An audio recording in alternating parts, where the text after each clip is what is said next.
Hello everyone, this is Aaron and this is my video explaining arrays. An array in Java is an object which can hold a group of variables of the same data type. They can be primitive types such as integers, characters, and doubles, and they can also be objects like strings. The items within an array are called elements, and it starts at an index of 0. Arrays are convenient because you can store multiple values in a single variable instead of declaring each individual value. This can prevent confusion, reduce redundancy, and promote efficiency. There are two ways to initialize an array. First, you can initialize by first declaring the array and its number of elements, like in this dogs array.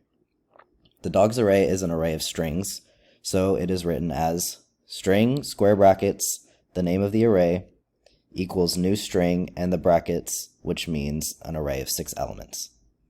Then you assign each element to its index like so. Dog0 is poodle, dogs1 is Labrador, and so on. The second method is to declare the array and assign the elements in the same expression. In this case, we have an array of integers.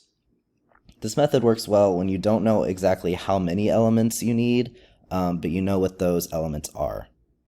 These two examples are single-dimensional arrays. It's also possible to create multi-dimensional arrays, or arrays within arrays.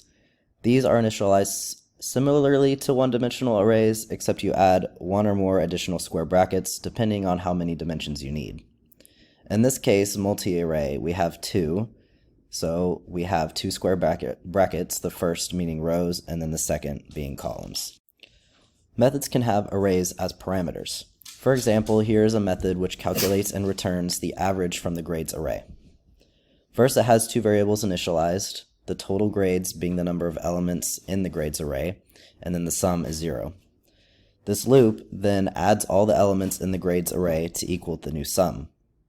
Then the integer average is initialized to equal the sum of all the elements divided by the number of elements, which returns the average. Down here we have a printline method, so when we press play, it will say the average grade is 81. Arrays can also be returned from methods. Here's a method which creates a copy of an array. It can be used for any array, but for this example, I use it to initialize a copy of the grades array. Down here we have 2 more printline methods. The first to print the official grades, also known as the original array, and then the second one for the unofficial grades, also known as the copy array. So when we press play, both of these are the same.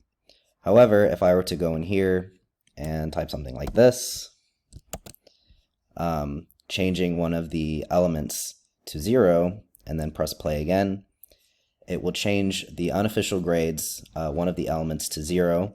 However, it did not affect the original array. In conclusion, arrays are a great way to handle large amounts of data of the same type. It can save a lot of time. It can be conveniently used as parameters to methods as well as be returned for methods. I hope this video was helpful. If you have any comments, recommendations, or anything that I missed, please leave me a comment. Thank you.